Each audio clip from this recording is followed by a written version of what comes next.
Indonesia, France, Bangladesh और अब नेपाल। और नेपाल में तो जेनजी जिसके बारे में कहा जाता है ये क्या करेंगे, उन्होंने क्या से क्या कर दिया है। और अब पाकिस्तानी गवर्नमेंट को भी अक्सर लोग तनकीद करते हुए नजर आ रहे हैं कि भाई होश के नाखून ले लो, ये कुछ पाकिस्तान में भी हो सकता है। सो एक बात बता दूं कि ये तब्दीली या ये सुनामी पाकिस्तान में नहीं आ सकती है, उसके कुछ वजूहात हैं और बड़े लॉजिकल हैं। देखिए, सबसे पहले बात की जाए कि नेपाल में ये सब हुआ क्यों है, ये जेनजी इतना भड़क कर बाहर क्यों आ गए हैं, तो वहां की गवर्नमेंट और पाकिस्तान की गवर्नमेंट में एक मेजर डिफरेंस है। देखिए, 3 ही हैं जो कि प्राइम मिनिस्टर बदल-बदल कर आते हैं, देन इंस्टेबिलिटी है, देन उनके बच्चे जो है वो काफ़ी लेविश लाइफ गुज़ार रहे हैं। अब सवाल आएगा कि यही सब तो पाकिस्तान में हो रहा है, बिल्कुल हो रहा है।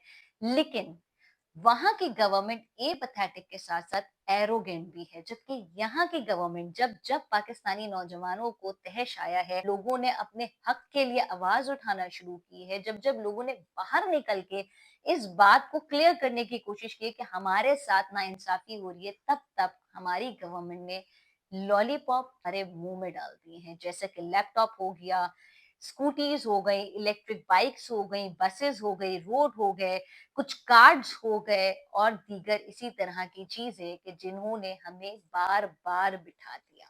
दूसरा, ये नेपाली किसी सोशल मीडिया के बैन होने पे बाहर नहीं निकले, बल्कि करप्शन की वजह से बाहर निकले कि उस करप्शन में इनका हक मारा जा रहा है, ये अनएम्प्लॉयमेंट फेस कर रहे हैं, इनको मुल्क छोड़ के जाना पड़ रहा है। इवन हालात यहाँ तक आ गए कि यूक्रेन और रशिया की वॉर में इनको जाना पड़ रहा है।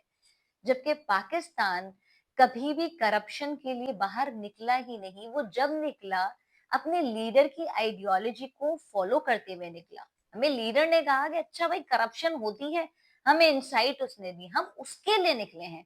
हम करप्शन के लिए तो कभी एका किए ही नहीं।